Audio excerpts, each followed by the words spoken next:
Et oui, Anthony Morel est là. Bonjour Anthony. Anthony, même les bébés n'échappent pas à la technologie, ou plutôt leurs parents, parfois prêts à dépenser des sommes folles pour le bien-être de leurs tout-petits. Par exemple, une poussette à 3000 €. Ouais. Non mais, 3000 € la poussette. À ce prix-là, même plus besoin de la toucher, cette poussette, puisqu'elle avance toute seule. C'est la Ferrari de la poussette, hein. C'est pour ça que ça coûte aussi cher, bah évidemment. oui. Eh ben oui, à ce prix-là, elle peut en même temps. Alors, je vous parle souvent des voitures autonomes, hein. Bah là, c'est la poussette autonome, la poussette qui se conduit toute seule. Cette poussette, elle est équipée d'un moteur. Elle est reliée, vous allez la voir, hein, sur RMC Découverte. Bah, on la voit là, hein. Ah Donc, oui, elle oui. est équipée d'un On petit... voit une jeune femme qui court. Voilà, la jeune femme, elle est équipée d'un petit capteur électronique qu'elle porte sur sa montre connectée ou dans son smartphone, peu importe. Et donc, la poussette va avancer au même rythme qu'elle. Donc, quand elle marche, la poussette marche devant elle. Enfin, roule devant elle.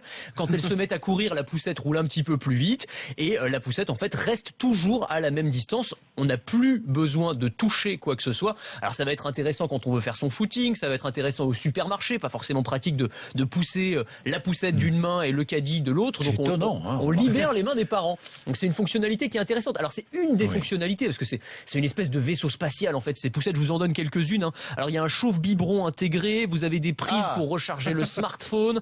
Vous avez un auvent électronique, vous avez la climatisation, vous avez un filtre à air anti-pollution, vous avez des enceintes intégrées qui diffusent des berceuses. Enfin voilà, vous avez vraiment c'est un vaisseau spatial. C'est un vaisseau spatial. Non mais c'est extraordinaire. La Rolls des 3000 €, remarquez. 3000 €, bon, elle peut faire quelques temps. Vous cotisez, les gars, j'ai besoin d'une poussette dans 6 mois.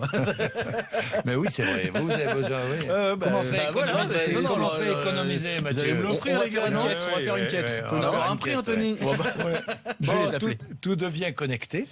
Hein, la poussette, bon, mais aussi la tétine, mais aussi le biberon. Ouais. Les parents anxieux, les parents qui sont de plus en plus anxieux, vont trouver tout ce qu'ils ont envie de découvrir. Hein, c'est ça, exactement. Chez les fabricants d'électronique. Ils vont trouver du réconfort, Oui. une forme de réconfort. Bah, j'étais vous savez, au CES de Las Vegas, le grand salon. Oui. Et alors, il y a tout un pan du salon qui était dédié à ce qu'on appelle la baby tech. Donc, c'est vraiment, on pourrait résumer ça.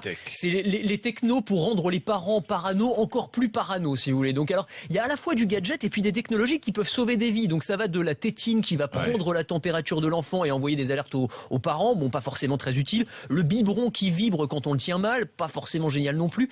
Mais alors, par exemple, vous avez une petite chaussette intelligente qui va prendre tout un tas d'indicateurs corporels de l'enfant, donc son rythme cardiaque, ce genre de choses. Et par exemple, si l'enfant s'arrête de respirer pendant la nuit, il va alerter les parents. Et ça, c'est une technologie qui, pour le coup, pourrait sauver des vies. Donc voilà, faut faire la différence entre les gadgets et les technos un peu fondamentaux. Même les couches vous envoient un SMS quand elles doivent être changées. Alors voilà, il y a plusieurs projets. SMS, hein, bien souvent, moi, je le dis tout de suite. Hein. Des smart diapers. Anthony, vous allez venir à la Les maison. smart diapers, c'est les couches Je croyais que intelligentes. c'était les smell, les smart, oui, d'accord. Non, mais... Donc vous allez, quand il y a des petits capteurs d'humidité, donc quand la couche est mouillée, hop, vous recevez une alerte, hein, directement sur le smartphone.